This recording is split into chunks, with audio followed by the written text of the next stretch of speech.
बटाटे उकडून मॅश करून घेतलेले आहे. त्यामध्ये बारीक कट केलेली कोथिंबीर, पाववाटी कॉर्नफ्लॉवर, चवीनुसार मीठ टाकून आपण हे एकजीव करून घेणार आहोत.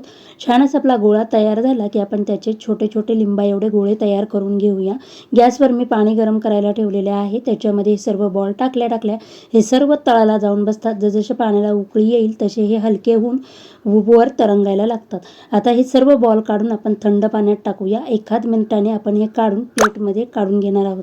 आता गॅसवर एक पॅन ठेवलेला आहे. त्यामध्ये आलं खिसून टाकूया. त्यामध्ये बारीक कट केलेली हिरवी मिरची, लसूण, पांढरे तीळ आणि काश्मीरी लाल तिखट टाकून 5 मिनिटं परतून घेणार आहोत. त्यानंतरच आपण त्यामध्ये बारीक कट केलेली कोथिंबीर, सोया सॉस आणि टोमॅटो केचप टाकून पुन्हा 1 मिनिट परतून आपण हे तयार केलेले बॉल टाकून 5 मिनिटं परतणार आहोत. त्यामध्येच मी चवीनुसार थोडेसे मीठ टाकलेले आहे, कारण सॉसमध्ये देखील मीठ असते. अशा पद्धतीने आपले पोटॅटो बॉल्स तयार.